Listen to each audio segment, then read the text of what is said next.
chiquitan, chiquititan, tan, tan, que tumban, que tepe, tepe.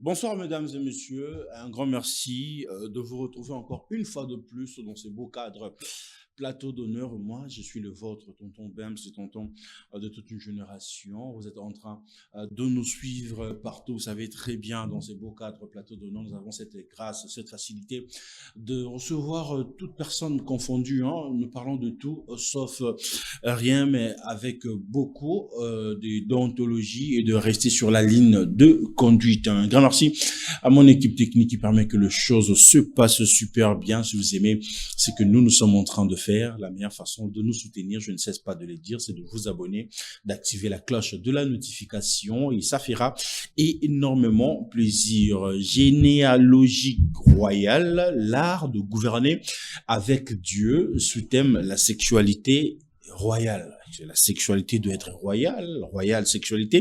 En tout cas, j'ai l'honneur d'être avec moi sur ces plateaux avec prophète Jules Israël KMB. Avec lui, on va prendre ces beau temps en tout cas de parler de cet livre qui vient de voir le jour, Généalogie royale, l'art de gouverner avec Dieu. Je m'en vais vers mon invité pour dire bonsoir et bienvenue prophète. Bonsoir, merci cher Bems. Très heureux de vous avoir sur ce plateau et surtout d'avoir répondu à cette invitation pour la sortie de votre livre Généalogie royale, l'art de gouverner avec Dieu.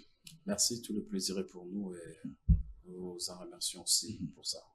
L'objectif, c'est vraiment de parler de ce livre que vous avez écrit, mais avec cet grand thème, la sexualité royale. Mais j'aimerais d'abord, avant de commencer, vous êtes prophète de ministère.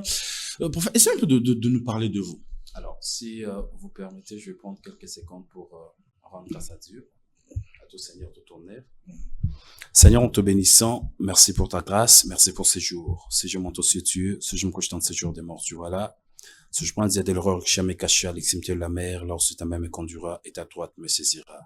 Conduis-nous, Seigneur, par ta lumière afin d'éclairer plusieurs. Au nom de Jésus-Christ, Amen. Amen.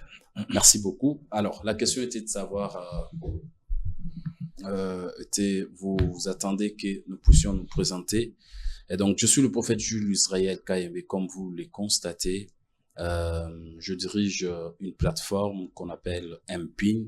C'est le ministère prophétique de l'intercession pour les nations. Et donc, notre vision ou encore notre mission dans ces ministères-là, c'est la délivrance des nations et l'édification du corps du Christ. Quand je parle du corps du Christ, je vois l'édification des enfants de Dieu. Et dans la délivrance des nations, nous procédons par l'intercession qui est notre pilier principal, c'est-à-dire nous intercédons pour les nations. Et au-delà de ça, nous procédons aussi par les enseignements. Et au-delà des enseignements, c'est alors qu'en dernière position pourra intervenir la grâce prophétique pour pouvoir, n'est-ce pas, conduire le peuple de Dieu, encore les nations, car une nation, une assemblée, ou un peuple qui marche sans révélation n'a pas de frein, comme nous le dit la Bible. Donc voilà. Mais ce qui nous réunit ici ce soir, c'est la sortie de votre livre Généalogie royale, l'art de gouverner avec Dieu. Pourquoi avoir choisi d'abord de baptiser votre livre Généalogie royale, l'art de gouverner avec Dieu? Qu'est-ce que vous avez constaté dans la société qui vous a poussé en fait par l'Esprit de Dieu pour écrire ce livre? Alors, premièrement, je n'ai pas choisi cela. Cela m'a été donné, cela m'a été communiqué. En fait, dans le domaine de la littérature, il y a principalement des volets. Donc, les écrivains qui écrivent dans les domaines de la littérature spirituelle, ils sont généralement conduits par deux vents ou encore, je vais dire, ils opèrent sur des fréquences. La première fréquence, c'est la fréquence de la révélation. Il y en a qui écrivent par révélation. Et la deuxième fréquence ou la seconde fréquence, c'est la seconde de l'expérience. On peut écrire ce qu'on a expérimenté, tout comme on peut aussi écrire par révélation. C'est comme ça que vous lirez dans le livre d'Éphésiens chapitre 3 verset 3, la Bible dit « Ces mystères dont je viens vous écrire en peu des mots, c'est par révélation que je y sais là. » Vous voyez? Et donc, on peut écrire par révélation. Ça, c'est la première fréquence sur laquelle opèrent tous les écrivains qui œuvrent dans la littérature spirituelle. Ou encore, la deuxième fréquence ou la seconde fréquence, c'est l'expérience. On peut aussi écrire sur base de ce qu'on a expérimenté. Et donc, nous n'avons pas choisi ce thème, ce titre du livre. Ce titre nous a été communiqué par l'Esprit de Dieu. Ce titre nous a été soufflé par l'ange de prophète. Merci. Donc, c'est pas quelque chose que vous avez vécu, mais c'est Dieu qui vous a orienté pour écrire ces livres par l'ange de prophète. C'est ça, en fait. En vérité, c'est ça. C'est le Seigneur qui nous a donné la révélation, l'inspiration pour pouvoir écrire. Et du côté expérimental, on va dire que certes, on ne fait pas de la politique. Certes, on ne va pas aussi dévoiler si on travaille avec les politiciens ou pas ici, par déontologie prophétique. Mais le lecteur, tous ceux qui vont se procurer ces livres, ils ne seront pas déçus. Mais avant d'entrer dans le détail, vous-même personnel, vous avez constaté quelque chose qui est lié aux gouvernances, aux royautés et la sexualité aussi pour vous apprendre, vous y donner en fait côté humain pour ces livres? Avant de constater, j'ai été révélé d'abord.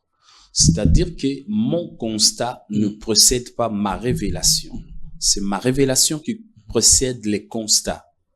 Je commençais par être révélé, ce qui se passe, ce qui doit se passer.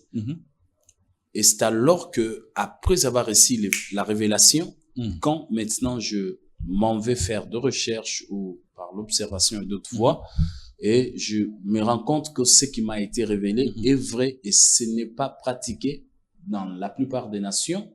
Et voilà, il faut aider l'humanité, il faut transmettre ces connaissances à l'humanité. Qu'est-ce qui vous a été révélé sur ces points?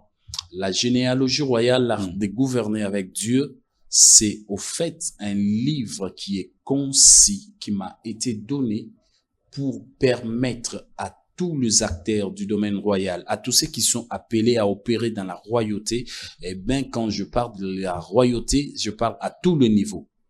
Que ce soit sur le plan politique, sur le plan administratif, sur le plan ecclésiastique, mais l'accent sera mis sur le plan politique. Et donc, comment on peut travailler dans cette sphère-là sans pactiser avec le ténèbre, sans être en alliance avec les forces du mal, sans être en alliance avec le diable. C'est-à-dire, comme le titre l'indique, l'art de gouverner avec Dieu. Comment on peut gouverner avec Dieu? Comment on peut gouverner sans fétiche? Comment on peut gouverner sans pactiser avec le ténèbre? Comment on peut gouverner avec la lumière? Mais dans le monde d'aujourd'hui, c'est plus le ténèbre qui règne, c'est plus il faut être dans des sciences occultes et tout. Pensez-vous que parce que la Bible, elle l'a déjà prédit, en fait, qu'à la fin du temps, tout ça va arriver et tout. Mais avec ces livres, pensez-vous vraiment qu'on peut gouverner avec Dieu? Je pense vraiment, je suis convaincu dans mon âme, dans mon cœur et dans mon esprit que c'est possible de travailler dans la royauté sans pactiser avec le ténèbre. C'est possible de travailler avec la lumière. Quand je parle de la lumière, je parle de Dieu. Quand je parle de Dieu, je parle des forces du bien. C'est possible de travailler avec les forces du bien. C'est possible de travailler avec les forces de la lumière. C'est possible de travailler avec Dieu sans avoir besoin de pactiser avec le ténèbre, sans avoir besoin de toucher aux fétiches, d'intégrer dans des sciences ou kits. C'est possible de le faire avec Dieu. Simplement, les gens se sont égarés de Dieu ou chemin faisant, je vous parlerai d'où viennent les déviations royales. D'où vient le fait que les gens ont abandonné Dieu et ils se sont livrés à toutes ces choses-là. C'est pas parce qu'il y a Nzambe ou Melara, comme on a toujours souvent entendu, on a l'habitude d'entendre qu'il y a Nzambe ou Melaka. Le domaine royal, c'est un domaine de prédestination. C'est pas un domaine où tu peux t'élever et tu te fais un objectif, une ambition. Un jour, je serai président de la République. Ça, je déconseille. Avec le concours de l'ange de prophète qui marche avec moi. Je déconseille cela. Nous déconseillons cela. Parce que tu risques d'être frustré pour rien. Et tu risques alors de toucher aux ténèbres, de pactiser avec le ténèbre pour concrétiser, réaliser tes ambitions. C'est un domaine de prédestination. Et ce domaine, il est trop sélectif. Figurez-vous que la tribu d'Israël qui avait reçu la promesse de la royauté, c'était la tribu de Juda. Je prends deux tribus. Il y avait la tribu de Juda qui avait reçu la promesse de la royauté. Il y a par exemple la tribu de Lévi qui avait reçu la promesse du sacerdoce. Chez les Lévites, tous ceux qui descendaient de la famille de Lévi étaient des sacrificateurs. Mais par contre, tous ceux qui descendaient de la lignée de Juda n'étaient pas des rois. On choisissait un seul roi. Pourquoi? Parce que le sacerdoce, il est inclusif. Par contre, la royauté, elle est sélective. On prend une seule personne. Et c'est un domaine de prédestination. Vous ne pouvez pas aujourd'hui vous lever, un jour je deviendrai président de la République. Mais qui vous a dit ça? Même quand vous avez des rêves, vous avez des ambitions, vous avez tout ce qui vous permet d'y arriver, c'est impossible? Dans la Bible, il y en a ceux qui sont morts en saluant les promesses de l'un. Vous pouvez aussi rêver jusqu'à la fin de votre vie. Vous continuez à rêver et puis vous mourrez. Si vous voulez vraiment rester dans le cadre de la lumière, c'est-à-dire dans le cadre de la préscience de Dieu, si cela ne vous a pas été donné, c'est presque impossible. C'est là que vient la première déviation royale. Tu n'as pas le sang royal, tu n'as pas été destiné pour ça, cela n'est pas configuré dans ton étoile et tu veux forcer les choses. Quand tu forces les choses, tu dois devoir briser les lois, violer les lois établies, les lois universelles, briser les lois de la prédestination, briser les lois astrales qui dirigent le monde physique, excusez-moi pour les mots, mais bon, c'est la vérité. Mais en vous entendre parler, en fait, j'ai l'impression que chaque humain est destiné à faire quelque chose, à devenir quelqu'un dans la société. Tout à fait. Alors, comment comprendre que moi, par exemple, je suis appelé à telle autre chose, je ne dois pas m'égarer de ça pour ne pas passer à côté de ma vie, en fait, de ce qui a été prédestiné pour moi? Alors là, c'est un domaine qui fait, par exemple, intervenir le prophète ou encore personnellement. Parce que nous avons tous reçu le Saint-Esprit qui nous conduit dans toute la vérité. Selon qu'il est écrit, l'Esprit de Dieu vous conduira dans toute la vérité. L'Esprit de Dieu peut vous conduire dans la vérité de votre propre vie, premièrement. Ou deuxièmement, vous pouvez voir un prophète qui va vous révéler. Alors, on va directement entrer dans le vif du sujet qui est la sexualité royale. Voilà. Alors, pourquoi vous parlez de la sexualité royale? De quoi il s'agit-il exactement? La sexualité royale, c'est la petite thématique qui a été choisie pour cette tranche d'émission. La sexualité royale, dans cette thématique, j'aimerais parler de comment, au fait, on peut mener, on doit, c'est à l'impératif, mener sa vie sexuelle quand on vibre sur la fréquence royale. Comment on doit mener sa vie sexuelle quand on est appelé à la royauté. Comment on doit mener sa vie sexuelle en tant qu'un roi. Vous voyez? On n'est pas appelé à faire les choses comme tout le monde quand on est appelé à la royauté, quand on est destiné à devenir roi. Vous voyez? Et donc, c'est aussi, j'en profite pour dire que c'est un extrait de cet ouvrage, La généalogie royale, l'art de gouverner avec Dieu. Mais en quoi cette vision, elle est différente, en fait, de la sexualité que le monde pense aujourd'hui? La sexualité qui est répandue aujourd'hui. Cette vision est différente parce que un roi, il est appelé à faire les choses différemment. Il porte sur ses épaules la responsabilité de tout un peuple. Il partage la gloire de Dieu. Et donc, il ne peut pas faire les choses comme tout le monde. Parce que dans la consécration d'un roi, on les soumet à un ensemble de clauses de sa consécration, c'est-à-dire des choses à faire et des choses à ne pas faire. Permettez que ce soir, je sois venu, non pas comme un prophète, mais comme un évangéliste de roi, un gagneur d'âme des rois. Vous voyez? Et donc, vous ne pouvez pas être un roi, vous ne pouvez pas opérer dans la sphère royale et mener votre sexualité comme vous l'entendez. Et donc, vous allez vivre dans le débauche sexuel. Ça n'a rien à voir avec le débauche parce que il y a des choses qui sont permises au roi, mais au fait, il y a une discipline bien déterminée. Et par exemple, quel genre de discipline? Avoir une seule femme? On veut plus avoir des explications sur ces points. D'accord. D'abord, il faudrait savoir que dans la royauté, là, l'accent est beaucoup plus mis sur le plan politique. C'est le plan politique, bien que ça concerne tous les niveaux de la royauté. Dans la royauté, il y a plus ou moins 5 péchés capitaux. Dans la royauté. Ouais, il y a 5 péchés capitaux dans la royauté. Quand vous êtes roi, président, dirigeant et tout. Et tout ça. Ouais, il y a 5 péchés capitaux. Parce que c'est lui que Dieu permet de devenir roi. Dieu les soumet à un ensemble d'interdits. C'est que moi j'appelle les clauses de la consécration royale, pour qu'ils puissent bien mener au fait, pour qu'ils puissent bien gouverner et qu'ils puissent rester en accord avec Dieu. C'est comme ça que dans la royauté, nous qui sommes appelés à enseigner le roi, nous savons qu'il y a au fait 5 péchés capitaux. Et donc le premier péché capitaux, c'est l'abandon de l'Éternel. L'abandon de l'Éternel.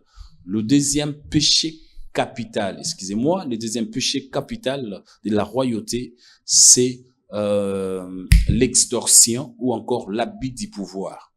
Donc, chaque fois que quelqu'un qui est appelé à la royauté, qui est roi, va utiliser de son pouvoir pour extorquer les gens, pour ravir les choses des gens, au nom de son pouvoir, c'est un péché capital que Dieu ne supporte pas du haut de son trône. Vous voyez? Et c'est dans cette extorsion, c'est dans cet abus du pouvoir qu'on retrouve les détournements des deniers publics. Parce que vous êtes loin pour gérer la chose publique et vous ne devez jamais user de votre pouvoir pour ravir au peuple, aux gens que vous dirigez, ce qui leur appartient. C'est dans ce deuxième péché capital, l'extorsion encore, l'abus du pouvoir, que nous retrouvons le détournement des deniers publics. Vous voyez? Et le troisième péché capital dans la royauté, c'est le fait, je parle du deuxième, le troisième, c'est toucher la femme d'autrui. Et c'est là que commence la sexualité royale. Toucher la femme d'autrui. C'est des choses que Dieu ne supporte pas. Dieu ne supporte pas que le roi puisse toucher à la femme d'autrui. Et je vais vous dire aussi, cher Bems, comme un prophète, et j'assume ce que je dis, toute personne opérant dans la sphère royale que vous verrez avec cette habitude, croyez-moi, cette personne, soit elle a déjà quitté l'Éternel, soit elle est sur la voie de quitter Dieu. Parce que conscient de ce que de la partie du pouvoir que l'Éternel lui a imparti, il sait que Dieu a horreur des rois qui touchent aux femmes d'autrui. Dieu peut permettre à un roi d'avoir toutes les femmes, tous les nombres de femmes qu'il veut, mais pas la femme d'autrui. C'est à partir de là qu'intervient la sexualité royale. De ces 5 péchés capitaux dans les domaines royaux, 2 péchés, les 2 premiers péchés ont à voir, le premier a à voir avec Dieu, le deuxième a tout à voir avec le peuple, parce que là il s'agit de l'extorsion, mais à partir du 3e péché, 4e et 5e, ça a tout à voir avec la sexualité. Et donc, allez-y comprendre que dans la royauté, la sexualité occupe une place très importante, très capitale. Mais le premier point, si on essaie de ramener parce que vous avez parlé du gouvernance et tout, du dernier public. Si c'est donc qui gouverne, vivent un peu dans tout ce que vous venez de dire ici, détournement et tout. Nous sommes frapper Nani. On frapper Mouta à gouverner le peuple, le pays ou comment? Nous sommes dans une dispensation de la grâce. Ce n'est pas parce que les gens ne sont pas frappés aussitôt qu'ils commettent le péché que Dieu ne constate pas ce qu'il fait. Quoi qu'il en soit, chacun répondra de ses actes. Vous voyez? Je préfère rester dans les domaines spirituels parce que si on doit un peu développer certains sujets, par exemple concernant le deuxième péché capital, l'extorsion, ça va m'amener à réfléchir comme un scientifique. Et bien évidemment, je suis aussi scientifique. Et si je réfléchis comme un scientifique, je dirais que le peuple doit se prendre en charge. C'est que je n'ai pas envie de dire sur ce plateau. Vous voyez? Et donc, je vais rester spirituel. Je pense qu'étant spirituel, ça va me permettre de ne pas me tergiverser. Vous avez parlé de la sexualité, que la royauté demande beaucoup de discipline. Alors, je vais, c'est injuste de s'y retourner dans la Bible. David, appelé par Dieu, établi, pas par les hommes, mais par Dieu, mais finit par toucher la femme d'autrui. Mais il garde toujours sa royauté, en fait. Vous savez, parmi les choses qui ont fait à ce que David puisse connaître la dépression dans sa vie, c'est le fait d'avoir touché à la femme d'autrui. Parce que je vous ai dit que dans la royauté, il y a 5 péchés capitaux. Le premier, c'est l'abandon de l'Éternel. Le deuxième, c'est l'extorsion, ou l'abus du pouvoir. Le troisième, c'est le fait de toucher la femme d'autrui. Le quatrième et le cinquième, je vais vous en parler tout à l'heure. Et allez-y comprendre que lorsque David fait cela, l'Éternel se fâche contre lui.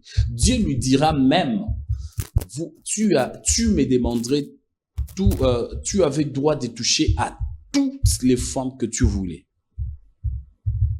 Mais pourquoi tu vas aller prendre la femme d'autrui? Parce que la femme d'autrui, dans la royauté, Dieu considère cela comme un péché capital. Pourquoi? Parce que la Bible déclare que la femme est la gloire de l'homme. Vous voyez? La femme est la gloire de l'homme. J'explique pourquoi c'est un péché capital. La femme est la gloire de l'homme. Et quand la femme, on la définit comme la gloire de l'homme, et que toi, le roi, à qui Dieu a donné toute la gloire d'une nation, tu règnes sur tout un peuple. C'est-à-dire que c'est toi, le premier citoyen de ces pays, de ces territoires-là. Tu abandonnes la gloire que Dieu t'a donnée pour aller chercher la gloire de quelqu'un d'autre. Le fait pour un roi de prendre la gloire, la femme d'autrui, c'est-à-dire il a saboté la gloire que Dieu lui a donnée. C'est un sabotage de la gloire de Dieu. Dieu, dans sa façon de faire, il s'est dit, regarde-moi ces gars, regarde-moi cette dame, je lui donne toute la gloire. Il est le premier citoyen, il est honoré, il a le droit de la royauté. Mais au-delà de ça, il va convoiter la gloire d'un paisible citoyen. Ce péché-là, pourquoi c'est un péché capital? Parce que dans la spiritualité royale, ça s'interprète comme le sabotage de la gloire de Dieu. Dieu t'a déjà donné la gloire. Mais pourquoi tu vas aller prendre la gloire de quelqu'un d'autre? Et c'est pourquoi Dieu ne laisse jamais ces péchés-là impunis. Mais est-ce que c'est un péché qu'on peut demander à Dieu pardon et être restauré dans bien sa évidemment, vie? mais tu seras quand même puni. La femme d'autrui, tu seras puni.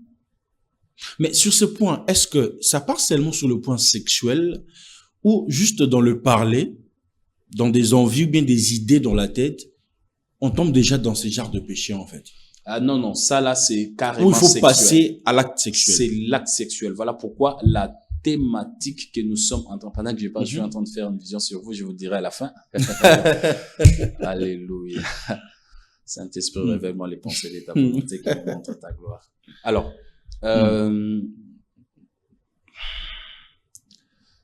c'est purement sexuel. Voilà pourquoi nous avons pris cet extrait qui parle de la sexualité royale. C'est vraiment la sexualité royale. Vous voyez? La Mais sexualité comment, royale. parce que vous avez parlé aussi que l'abandon de Dieu et tout, comment savoir que moi, en tant que dirigeant, en tant que roi, en tant que chef d'entreprise, j'ai été abandonné par Dieu? Parce que Non, pour c'est certains, vous avez abandonné. oui, Dieu. vous avez abandonné. Comment comprendre Ok. cela en fait? D'accord. Alors, je vais... nous aurons peut-être une autre tranche d'émission où je parlerai de ces deux péchés, de ces deux premiers péchés, de l'abandon de l'Éternel et et l'extorsion, parce que ça fait partie aussi des deux péchés capitaux de la royauté. Mais pour cette tranche d'émission, nous avions prévu de parler uniquement sur la sexualité royale. Et donc, je vais vous permettre de poser d'autres questions. Le troisième péché capital de la royauté, je vous ai parlé de le fait de toucher la femme d'autrui. Et le quatrième péché, c'est pour un roi, c'est au fait aller avec une femme pendant ses menstrualités. Et le cinquième péché capital pour un roi, c'est aller avec une femme avant le coucher du soleil. Là, vous commencez à... Ça commence à devenir vous intéressant. commencez- oui, ça nous dire intéressant. Mais à partir de quelle heure, quel moment qu'il faut partager ces moments intimes alors? Parce que par le coucher du soleil et tout. Un roi, normalement, il n'y a pas de trône sans autel. Il n'y a pas de trône sans autel. Il n'y a pas de trône sans autel. Il n'y a pas de royauté sans spiritualité qui l'accompagne. Tout roi sur cette terre de vivant, il est soutenu par une spiritualité donnée. Qu'elle soit de Dieu ou du diable, mais il est soutenu par une spiritualité. Vous voyez? Et universellement parlant, un roi, premièrement, en ce qui concerne la sexualité royale, il ne doit pas toucher à la femme d'autrui. Deuxièmement, il ne doit pas aller avec une femme pendant qu'elle est impure. Troisièmement, il ne doit pas aller avec une femme avant le coucher du soleil. Voici les trois péchés capitaux ou les trois interdits sexuels pour un roi. Il faut aller alors à quelle heure? Après le coucher du soleil. La journée, ça... Non, c'est-à-dire la nuit. La nuit en fait. Voilà. Et je peux vous prouver cela avec quelques extraits bibliques. Parce que les gens vont se poser la question. On va penser, et pourtant un homme de Dieu doit être basé sur des versets bibliques. Ah, tout à fait. D'abord, on commence par, parce que nous parlons de la sexualité royale, le premier point, la première discipline faisant partie de la consécration du roi quant à sa sexualité, c'est ne pas toucher à la femme d'autrui. Pourquoi? Parce que c'est un sabotage de la gloire de Dieu. La femme est la gloire de l'homme. Quand toi, roi, en dépit de toute la gloire que Dieu t'a donnée, et tu vas convoiter, tu vas aller prendre une autre gloire, tu tombes, tu démontres à Dieu que la gloire que tu m'as donnée ne suffit pas. Je vais aller chercher une autre gloire. C'est un sabotage. Et pour ça, Dieu peut même te retirer la royauté. Vous avez constaté comment David était devenu errant, nomade, comment il y a eu des problèmes dans sa maison, même des problèmes d'inceste dans la maison de David. Parce que Dieu s'est retiré de lui en fait. Parce que Dieu lui avait tourné les dos. Dans beaucoup de ces psaumes, il dit, Seigneur, on ne me tourne pas les dos, reviens-moi, ne me retire pas ton Esprit Saint. Donc c'est parce que cet acte-là, en fait, de coucher avec la femme d'autrui. De coucher avec la femme d'autrui. Alors qu'il est roi, normalement, le roi, il a droit à avoir tous les nombres de concubines qu'il veut. Il peut y avoir une épouse et des concubines et tout ça. Mais pourquoi tu vas aller prendre une femme d'autrui mariée? Et ça, c'est un sabotage de la gloire. Dieu l'a tellement puni, il a connu une dépression, il a connu des problèmes d'inceste dans sa maison. Il y a même un de ses fils qui s'est levé pour lui faire un coup d'état. C'est-à-dire que c'est un péché qui peut te faire perdre même ta royauté. La sexualité royale. Et deuxièmement, il y a ne pas coucher, en fait, ne pas aller avec une femme pendant ces périodes menstruelles. Parce que vous allez vous rendre compte que plusieurs passages de la Bible nous démontrent que avant que les femmes, les concubines du roi n'aillent dans les appartements du roi, on devait les purifier. Vous verrez par exemple dans l'histoire de Esther avec toutes les autres femmes qui devaient être qu'on devait apprêter pour présenter au roi à Cyrus à l'époque, on devait purifier ces femmes-là pendant une année. On devait les entretenir et on devait les purifier. Pourquoi? Parce que une femme impure ne doit pas approcher les appartements du roi. Ça, c'est par rapport à l'impureté. Et en dernier lieu, par rapport au coucher du soleil. Un roi ne va pas avec une femme avant le coucher du soleil. Vous allez entendre parler dans la Bible, quand vous lisez le livre de 1 Chronique, 2 Chroniques, 1 Samuel, 2 Samuel, vous lisez les livres d'Esther et tous les livres là qui sont un peu, qui parlent un peu de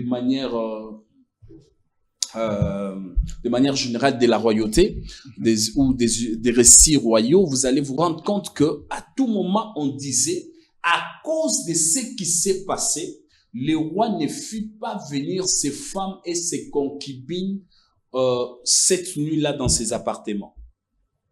Plus d'une fois, à l'époque de Daniel, même à l'époque des autres rois d'avant Daniel,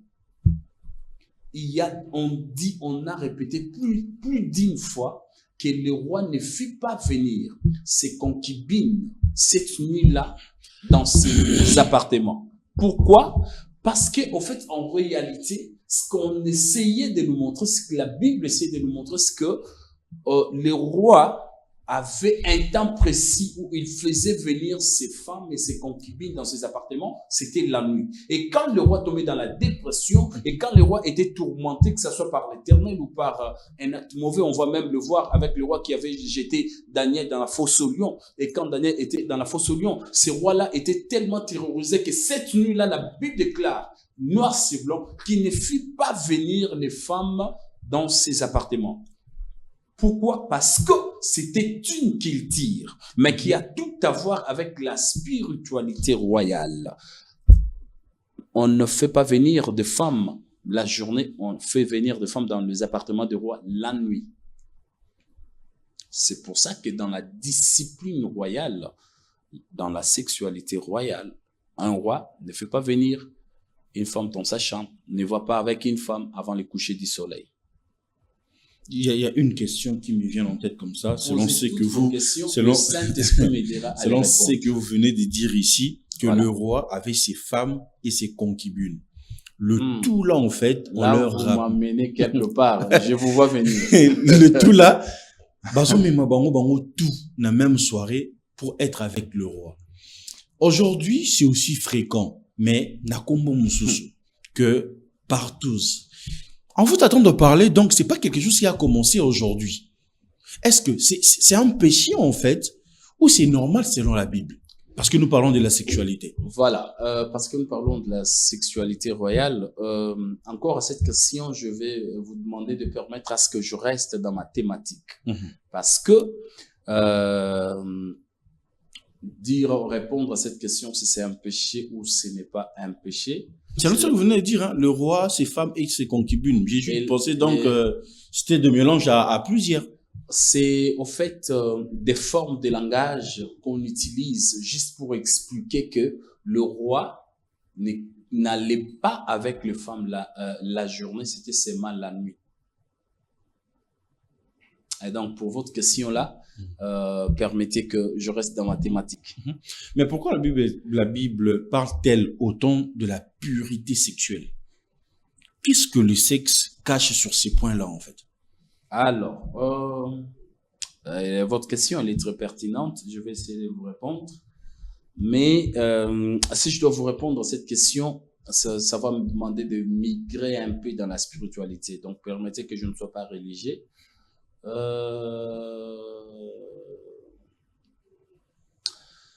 En réalité, c'est ce qui est à l'origine de tout. Hein. C'est à l'origine de tout. De la réussite comme l'échec? Donc, quand je dis à l'origine de tout, c'est à l'origine de l'existence. Okay. L'existence. Parce qu'on trouve la sexualité dans le règne humain, on trouve la sexualité dans le règne animal. Et je ne sais pas, peut-être les scientifiques pourront nous dire si il y a aussi la sexualité dans le règne végétal et dans le règne minéral. Ça, je ne sais pas. Mais c'est que je dis que le règne le plus proche, c'est le règne animal et le règne humain.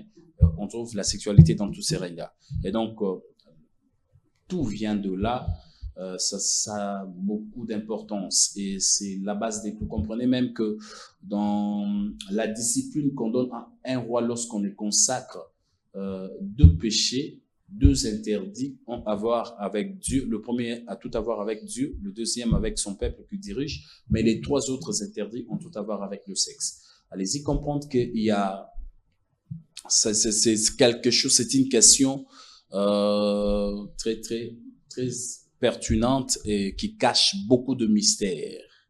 Dans la spiritualité universelle, la sexualité est comparée à ce qu'on appelle la 9e sphère. C'est la dernière sphère du sentier initiatique. Mais je ne suis pas là pour parler de ça.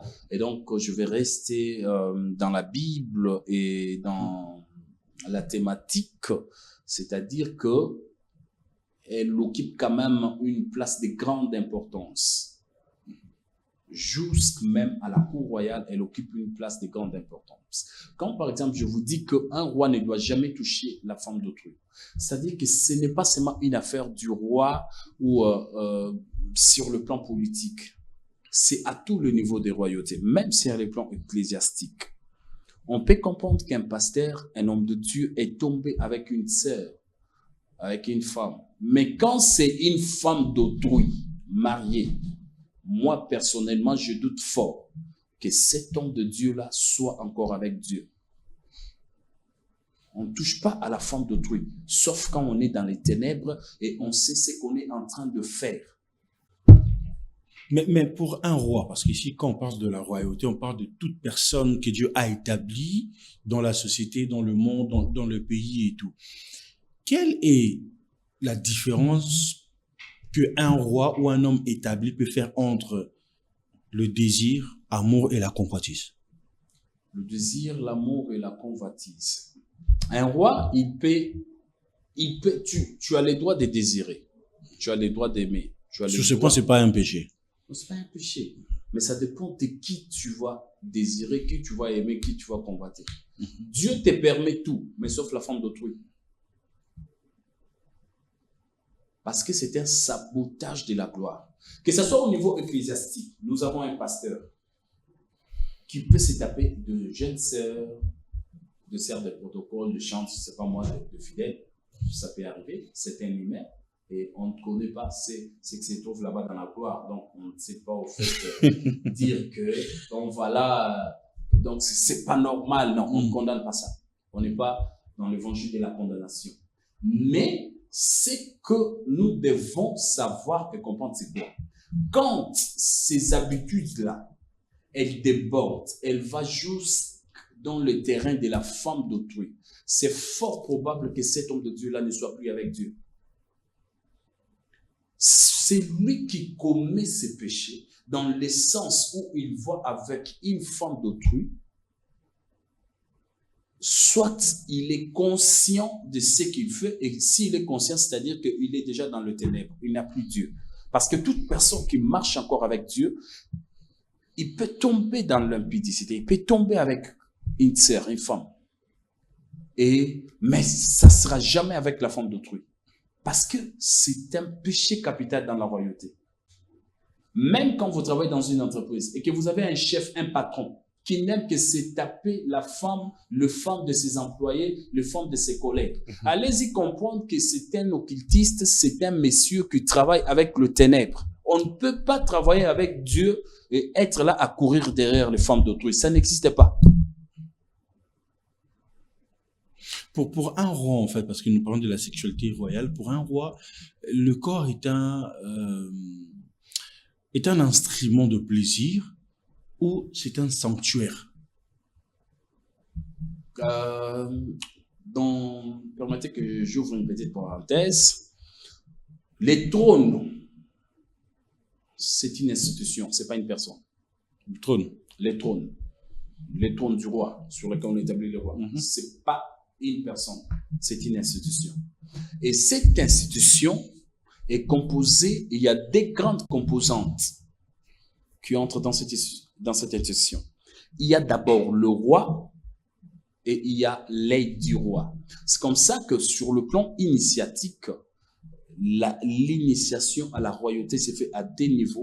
Il y a les niveaux où on initie les rois et les deuxièmes niveaux, les seconds niveaux, c'est on initie l'aide du roi. C'est-à-dire que le roi, il règne sur le plan visible et l'aide du roi règne sur le plan invisible. Le roi, il domine le jour, l'aide du roi domine la nuit. Le roi, il domine sur le plan public et l'aide du roi, il domine en privé, dans l'ombre. Parce que on ne peut pas régner sans spiritualité. On ne peut pas régner sans autel. C'est comme ça que l'idée de Dieu par rapport à la royauté, c'est qu'il y ait une parfaite union entre l'autel et les trônes. Les trônes faisant allusion au roi et l'autel faisant allusion au sacrificateur, à l'homme de Dieu, à l'homme spirituel. Ici, je vais parler comme un homme spirituel et non comme un religieux, c'est-à-dire que on ne peut pas être roi sans avoir une spiritualité. Qu'elle soit de Dieu ou du diable, on doit avoir quelque chose. Une spiritualité. Il n'y a aucun roi qui n'est pas spirituel sur la terre. Ça n'existe pas. Mais il y a certains aussi qui évoluent comme ça dans la vie. Ni l'un ni l'autre a évolué. Puis bon, à m'attiper. Ça n'existe pas. La terre n'est pas le nom de la terre. La terre, c'est une île. Elle a été engendrée par l'eau. Dans la paternité des éléments, c'est l'eau qui est la mère spirituelle de la terre. Et cette île-là, elle est subdivisée en plusieurs parties que nous appelons les territoires. Et sur chaque territoire, il y a un chef de terre. Il est d'abord spirituel. Et c'est à ces messieurs-là, à cette entité-là, qu'on donne au fait qu'on demande l'autorité de faire telle ou telle autre chose sur la terre. Voilà pourquoi vous allez constater, par exemple, quand vous rentrez dans des milieux autochtones, dans des milieux reculés, vous allez constater que avant même de faire un ouvrage, avant même de faire de l'infrastructure et tout ça, on demande la permission aux chefs coutumiers qui sont les chefs des terres. Parce que si vous ne demandez pas, vous allez construire et ça va s'effondrer. Parce que la terre n'est pas le nom de la terre. La terre n'est pas inoccupée. Elle est occupée par des entités spirituelles. Et donc, pour répondre à votre question de savoir si le corps du roi était un instrument de plaisir ou un sanctuaire, il se peut que le roi vive la vie qu'il veut, mais il y a l'aide du roi, le roi visible, mais il y a l'aide du roi qui est le roi invisible, qui est assis sur, qui garde pour lui, au fait, ses consécrations. Oh, quel que soit ses bavures et tout, l'œil invisible est là pour protéger, garder. Il y a vraiment ces lignes de possibilités dans le monde spirituel. C'est-à-dire que moi, je peux avoir un interdit que je peux pas porter. Je donne à ma mère, elle porte ça pour moi, ou je donne à ma femme. Elle porte ça pour moi. Tu vois, il y a une délégation des consécrations, délégation des interdits. C'est comme ça qu'il y a un langage courant, peut-être. Vous allez entendre les gens dire que donc tout ça, vous voyez, c'est-à-dire que toi-même tu vis toute la vie que tu veux, mais c'est quelqu'un d'autre qui porte pour toi les interdits.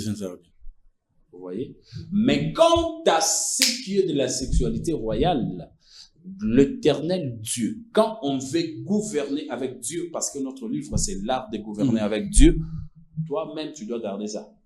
Non, ça ne se transfère pas. Chez Dieu, ça se passe pas comme ça. Ou bien dans la spiritualité saine, ça se passe pas comme ça. Non, il y a qu'une seule spiritualité divisée dans le bien et le mal. Donc l'arbre auquel le diable, Adam avait mangé, c'est la spiritualité. Sans de la vérité. Cet arbre-là, en fait, c'est la découverte. C'est la découverte de la spiritualité. Oh, c'était pas la découverte, c'était pas le sexe et tout. Ça dépend des interprétations et des compréhensions. Parce que chez nos amis brahmanistes, ils sont convaincus que c'est le sexe. Ok. Et même quand vous voyez dans la tradition gnostique, dans la gnose, on enseigne aussi que c'est le sexe. Mais moi, dans ma spiritualité, je reste biblique. Je dis que c'était un arbre portant un fruit qu'on a nommé le fruit de la connaissance du bien et du mal. Là, j'arrête directement avec ma question que j'allais poser parce que ma question allait tourner vers que nous enseigne Adam et Ève sur la sexualité avant la chute, en fait. Avant la chute, bon. Parce que c'est ça aussi, Adam aussi, c'est un roi établi. Il était roi. Voilà. Ok, vous êtes très intelligent. Merci. Bon, Adam, leur sexualité, au fait, c'est que nous n'aimerions parce que on peut avoir certaines révélations, on peut avoir certaines interprétations, peut-être vraies, mais il y a un fondement établi. Quand on vient dans le ministère et on commence à enseigner, on se propose aux enseignements et tout ça, on ne doit pas détruire les fondements. Vous voyez? Les fondements, c'est la base. Les fondements que les pères de l'évangile ont établis. Nous avons trouvé qu'il a été prêché et qu'il continue à être prêché, que c'était les fruits que la Bible a appelés les fruits de la connaissance du bien et du mal. De quel droit nous permettrons-nous d'interpréter cela pour dire que c'était de la sexualité? Non. Moi, je pense que je peux innover, mais sans toucher au fondement de l'évangile que les pères ont déjà établi. Et je bénis et honore tout le père de notre génération. Que Dieu, en tout cas, le fortifie et le bénisse parce que ils nous ont quand même légué un héritage.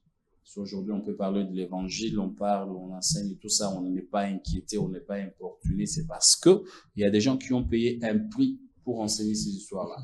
Et donc, on ne doit pas débarquer avec des révélations comme quoi, bon, là, voilà, c'était c'était le sexe. Non. Moi, je peux dire, à mon niveau de compréhension,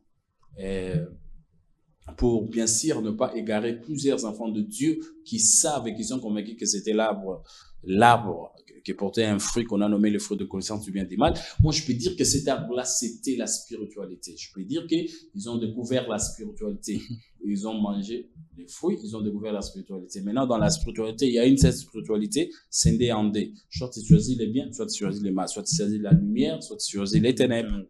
Et voilà.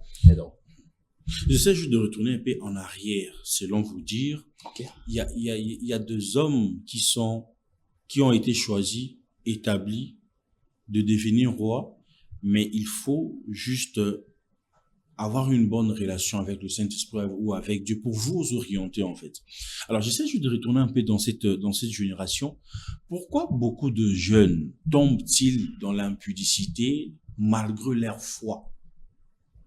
Je sais que je suis appelé dans de grandes choses, mais la seule chose qui me ramène dans une vie de futilité, c'est seulement le sexe. Malgré la foi, malgré la connaissance que j'ai sur la personne de Jésus, sur la royauté et tout.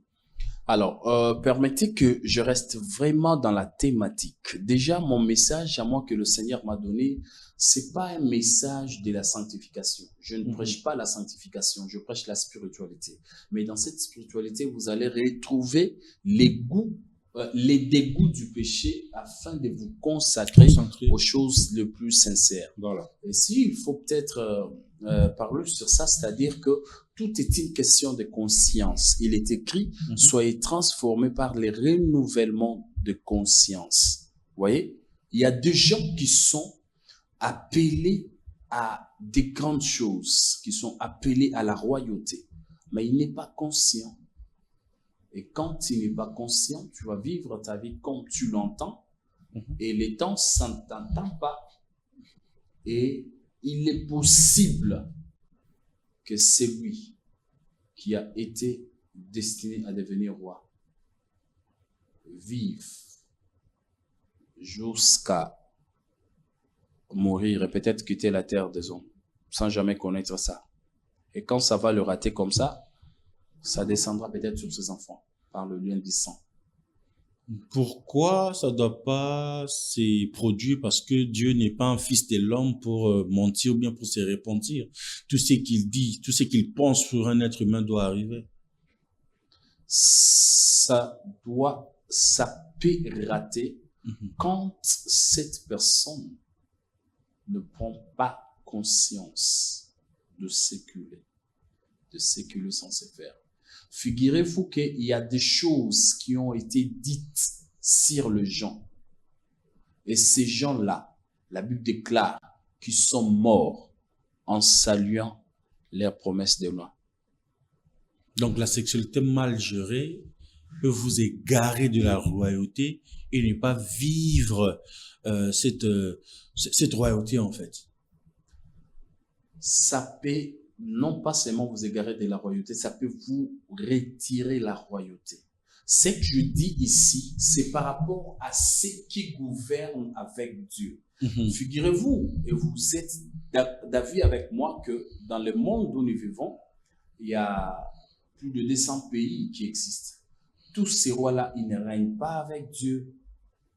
Ils ne gouvernent pas avec Dieu. Les gens, ils ont des alliances avec certains esprits des sphères inférieures, ils ont des alliances avec des grands démons, ils ont des alliances avec certains esprits qui sont d'ordre initiatique. Eh ben, chacun, en fait, domine avec l'esprit qui le soutient. Et c'est pas forcément l'esprit de Dieu, c'est pas forcément Dieu. Voilà pourquoi le Seigneur nous a donné, au fait, de transmettre à l'humanité ses connaissances, l'art de gouverner avec Dieu. Comment on peut gouverner avec Dieu? C'est la question que je voulais maintenant poser, parce que nous allons tout doucement vers la fin. Comment gouverner avec Dieu? C'est ce qui est repris dans cet ouvrage qui va sortir le 28 de ce mois.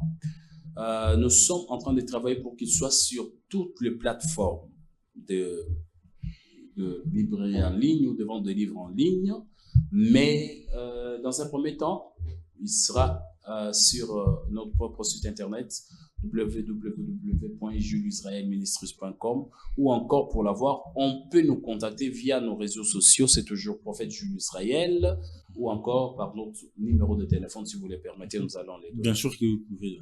Ah d'accord, donc par notre numéro de téléphone pour rentrer en contact avec nous, c'est le +243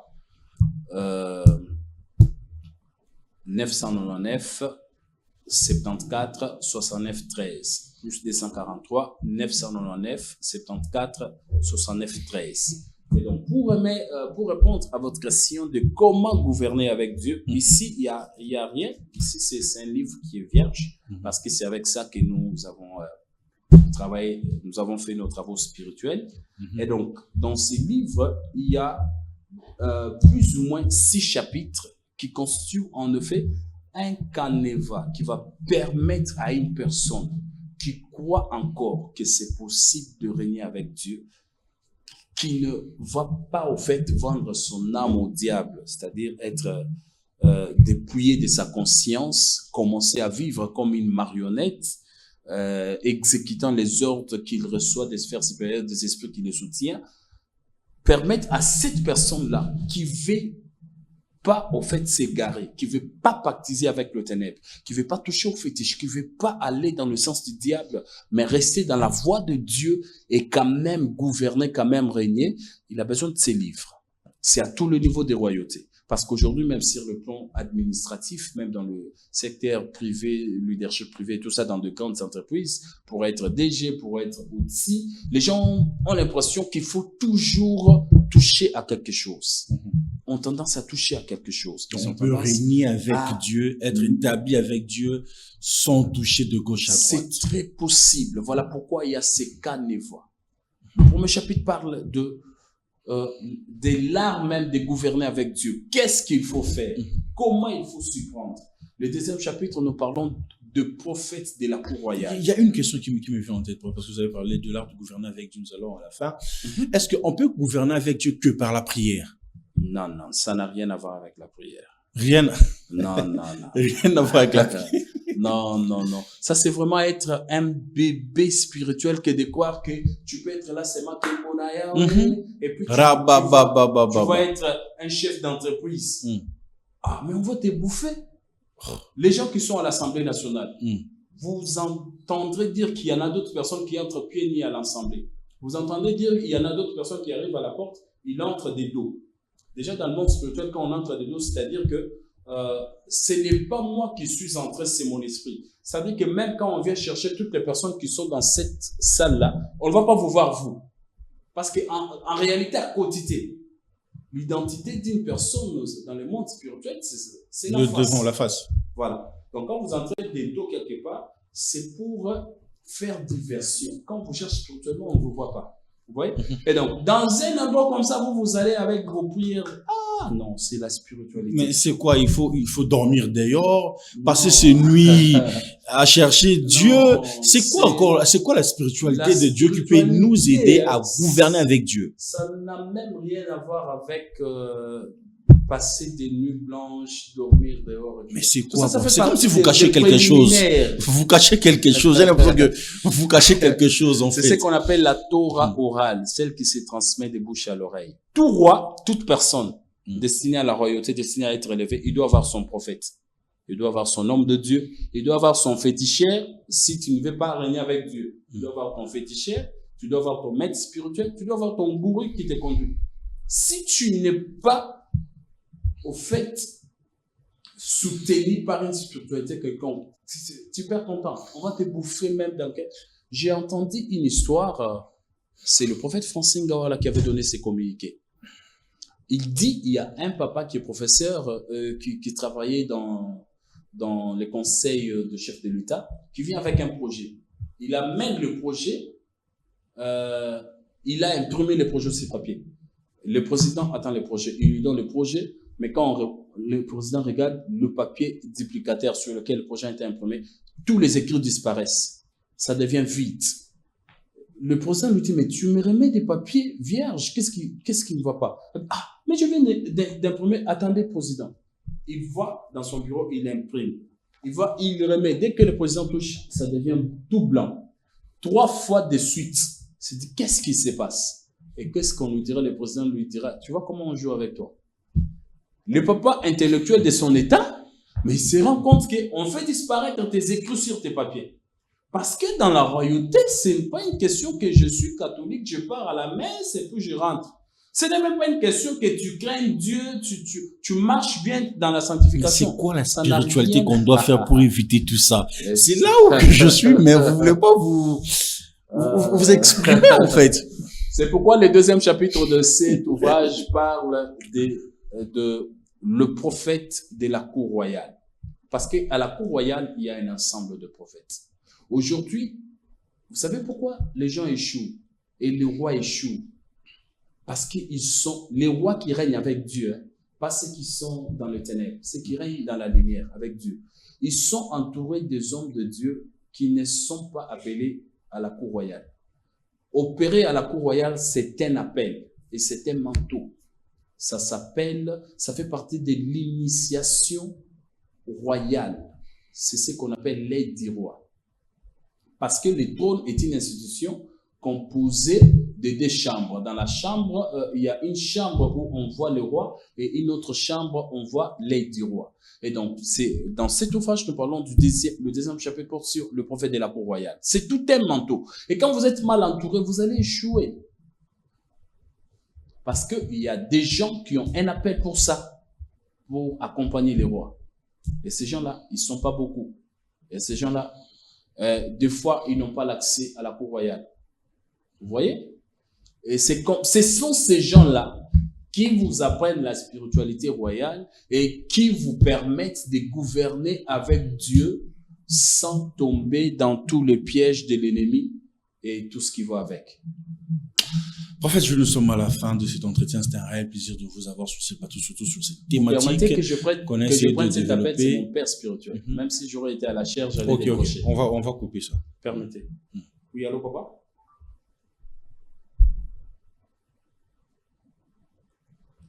Bon, voilà. Et Voilà, nous sommes déjà à la fin. Qu'est-ce que nous devons retenir de tout ce que nous venons de dire ici, afin de clore cette émission, prophète Jules? Alors, par rapport à cette émission, nous voulons, au fait, le but a été de faire comprendre aux enfants de Dieu, à tous ceux qui sont destinés à la royauté, que c'est possible de régner avec Dieu, de gouverner avec Dieu.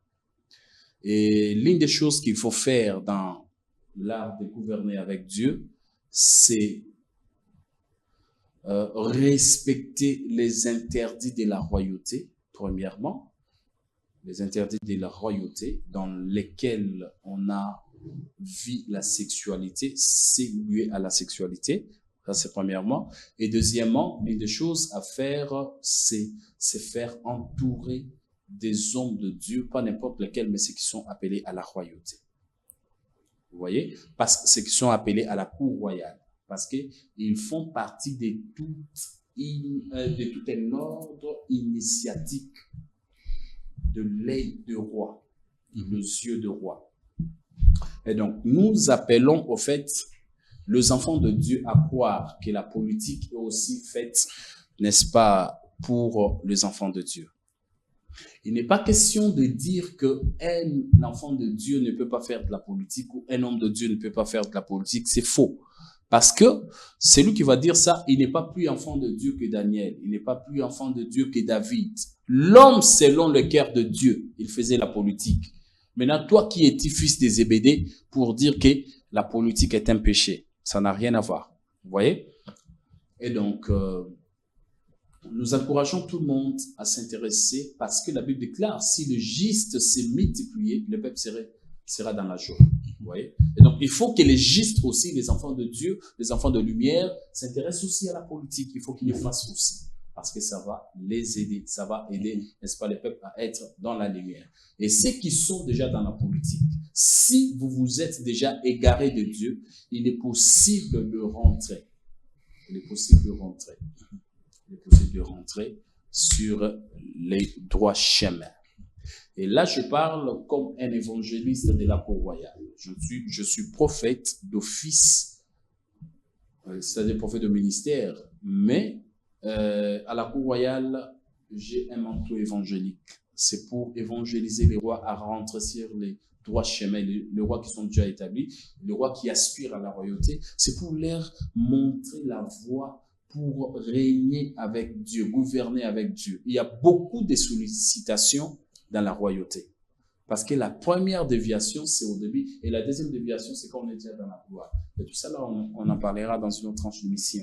Et donc, nous croyons en ces choses, nous croyons que c'est possible. Et dans ces livres, le Seigneur nous a permis d'écrire par révélation, nous a permis d'écrire par aussi des recherches. Nous avons été faire de recherches, même dans des villages éloignés, auprès des chefs traditionnels, pour, au fait, comprendre les limites du pouvoir. Parce qu'un roi, c'est un chef de terre. Sur une terre où il y a un chef coutumier et un gouverneur, ou encore un commissaire, ou encore un chef, un président, qui engage la nation sur le plan spirituel? Qui est...